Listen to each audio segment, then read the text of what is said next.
Alright. I had to start off by singing that Sasuke Nakamura's theme song. I'm hyped, first and foremost. So, for those of you who are watching this video, skip to the 1 minute mark, because I'm just going to be farting around for some reason. 16. Vindication episode. I have a lot to say. Not all of it's going to be good. Not all of it's going to be bad. So, 10 minute mark. We're at the 10 minute mark here, and we're going to give my reactions and thoughts and stuff. So I'm going to start by saying, what is up, everybody in the stream? Busta Boy here. What is up, everybody watching this live in the stream? I have a lot to say, and I'm going to go in depth with it. So, for people who are watching on the stream, hello, welcome. For those of you who are not watching on the stream, for those of you who are watching this via video, bear with me. You're looking at probably 30 minutes. And not only are you going to get a review, but you're also going to get my thoughts on a lot of things. Not just this episode, how it affects not only VTW Mania, my thoughts on VTW Mania and how it's going to turn out, and Best in the Yard 2. See, I'm just going to say this right now. Vindication has always been one of those shows. I mean, VTW is amazing as it is. You know, it's powered by us, by the people, for the people. I know that's overused like a motherfucker, but you know what? I'm just going to say this. I'm stoked that I'm live. I did my first one live. I mean, shit. But Kevin Shaw, repackage him, please. I think he is one of the most uninteresting characters of them all. I think he's the most uninteresting character. I know he's supposed to be the underdog American, but it doesn't work, you know? It doesn't work for him. You know, I'm not feeling him. I'm not really feeling it, the character. I'm sure Kevin Shaw, the person, is a good person. I'm sure of it. But the character build up for the character to be America's underdog, Shaw, you know, I mean, so, and then he goes and calls out Novin. Okay, first of all, Navon McDonald is a very talented wrestler, very talented in the BEW. I'm telling you right now, if Kevin Shaw loses at VTW Mania, there is no way, absolutely no way, he is going to beat Novin. First of all, Novin is talented as fuck. He was on a BEW original. He was in that company when it was just mattresses. They went from mattresses to trampolines to an actual ring. Now, if he can't beat Ecstatic, which Ecstatic is very, very talented, and I just want to say this, good luck against Jordan Oliver. I will definitely be watching. Jordan Oliver is very talented. He's annoying. Character-wise, is fucking annoying. But that's part of the gimmick. That's what you're supposed to do. You're supposed to get heat. You're supposed to have a big mouth. That's Jordan Oliver's way. But he's very fucking talented in that ring. And that's what matters. He backs it up in the ring. He doesn't need those guys to back him up. He doesn't need Johnny Reed to back him up. He doesn't need David Lowell to back him up. He can do it by himself. I've seen what he's done in the ring. You know, he's amazing in the ring. In the ring, in the independent ring, which is awesome, you know. So he doesn't need those guys to back him up, you know, which is really cool. Yeah, I mean, let's see, what else? Tyler Storm and Drew Hood is going to be a hell of a match. Drew Hood dropped a bombshell on everybody by saying it is going to be a no-holds-barred match. I mean, personally, I would have done 3 stages of hell, but that's just me, you know. That would have been great for a WrestleMania match or VTW Mania match. That would have been excellent. I would have made it 3 stages of hell. But I was expecting 3 stages of hell. I really was. I mean, especially how Drew Hood was just sitting there getting angrier and angrier and angrier and angrier, knowing that he was staring the very guy that ran him down. He was staring him down, saying, "This motherfucker ran me down." Now, you know, this whole thing is a great story. I'm absolutely enjoying it. Tyler Storm, he works so much better as a heel, honestly. That's what won me over. That's what made me a VTW fan. Tyler Storm as a heel was badass. Then he lost the VTW title and turned face. And I was like, this just doesn't really fit Storm. So I was waiting. I was like, it's just a matter of time before he turns heel. Even when he's... Okay, I'm going to tell you something about some characters, okay? Some gimmicks. They're either so heel their face, Cameron Jackson, or they're so face their heel, Tyler Storm. Tyler Storm, even when he's face, he's a heel. Because he has that about him that just screams heel. You know, when he was wearing the half mask, the whole live in fear, you will know true fear when you step into the ring with me. And when he was talking to his mask, he was like, you are the only one that will ever understand me. You know, that kind of stuff. When he was having conversations with his mask and saying how, you know, you were the only person that will ever get who I really am, and that fitted him. But when he turned face, it just didn't really fit him, and you know, it always screamed heel. So this was just a matter of time before it happened. I knew, like, if they would have said Kevin Shaw ran him down, I would have been like, no way. Kevin Shaw, no. The gimmick is just too jokey. I mean, a lot of people say that Joe Cool, his joke character, Joe Cool is a joke character. I think Kevin Shaw is more of a joke character than Joe Cool. But that's just me. I mean, a lot of people are taking Joe Cool very seriously now.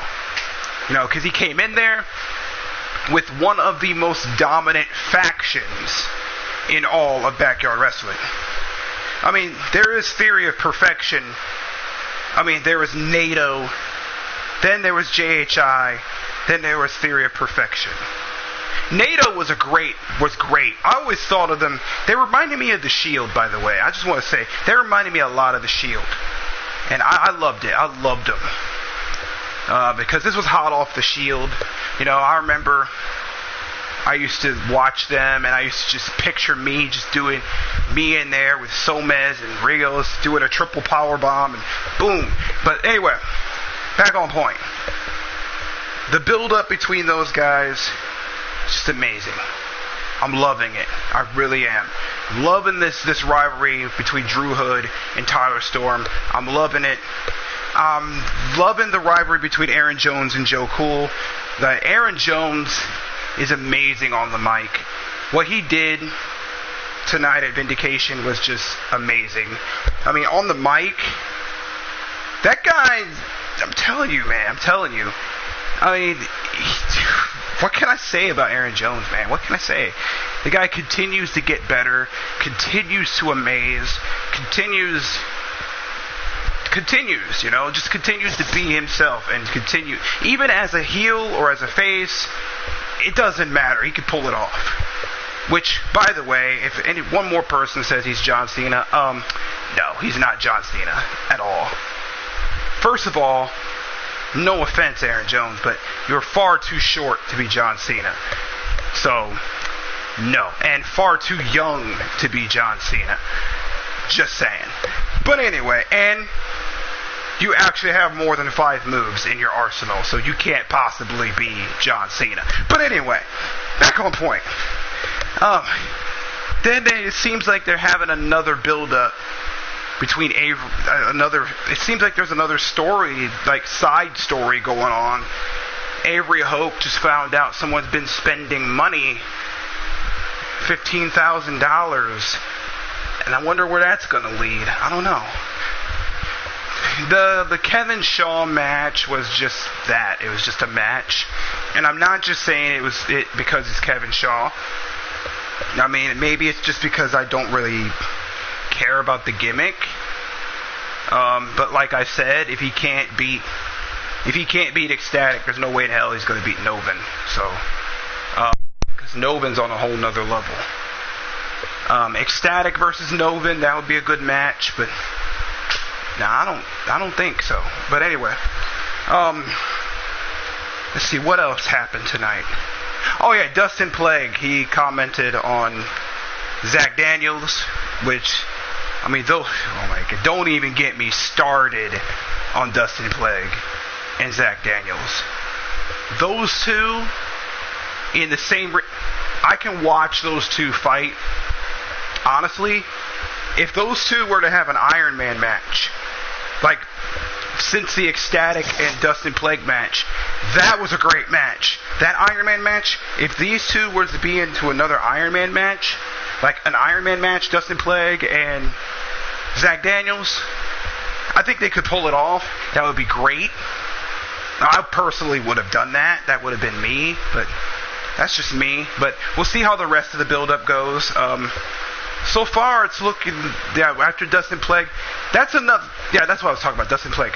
Dustin Plague, he's another person that's just getting better and better and better on the mic. That guy continues to amaze on the mic, man. You know, I mean, when he first came there, I know it wasn't his fault, but I couldn't hardly understand what the hell he was saying. But he's really hard to understand, but he could fucking wrestle. He's like Carlito. He's really hard to understand, but he backs it up. Whatever he's saying, this is a Dustin Plague promo when he first started. This is what I heard. Now it's clear what he's saying. He's saying Dustin Plague is going to run ramp shot on your ass. I'm going to destroy you at VTW Mania. And me and D-Lock are going to go on to TOP. Which, that's going to be a great match. Killer Instinct versus KI versus TOP. That's going to be a great match. And now they got a new catchphrase. Your two are going to be KIA. That was great. Whoever thought of that, probably Dustin Plague. Good job on that. I'm going to stick to that. And I really like the name, the Killer Instinct name. I mean, I like the game, you know. And good Cinder music, by the way. That's really good music. I like Cinder too. So, yeah, that's how I knew. I was like, oh, he's got the Killer Instinct Cinder music. Nice. But anyway, back on point. So far, the build-up was relatively nice, and my overall thoughts on the whole thing, my overall thoughts on everything, the overall build-up, even with the Kevin Shaw thing, is an 8. The only thing I wish is that there was at least one more match. Then it would have been a strong 9. You know, because the only thing is they had that quick match, that squash match, and then it was Kevin Shaw. I was looking for Ecstatic to come in and kick his ass, but he didn't do it. And I don't know. Like I said, maybe I'm doing this. Maybe I'm too hard on Kevin Shaw. Maybe it is. I don't know. I'm sure you guys are going to let me know in the comments below. Hey, you're too hard on Kevin Shaw. Back off Kevin Shaw. I'm sure of it. But, I mean, he's done this to me before.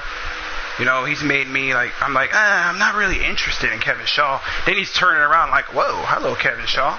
But I'm not saying he's a bad wrestler. I'm not saying that at all. I want to clear that up right now. I'm not saying that. I'm just saying his gimmick doesn't fit him. He's a great, talented wrestler, and he continues to get better. I don't think he should be at Best in the Yard yet, because I don't think he's ready. Maybe at Best in the Yard 3. I think that's when he should be there. Like, he should take time to repackage. If he can find an opponent, which Novin. I'm just telling you right now, if he faces Novin, he's going to get crushed. But anyway, I do that. My next review is going to be Friday Night Lights, and I may actually do a live reaction.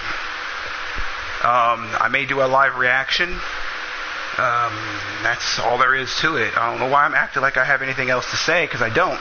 But, alright, so on that note, this is Buster Boy 46 signing off, saying game on, rock out, stay frosty, see you at Friday Night Lights, and then it's on to Best in the Yard 2.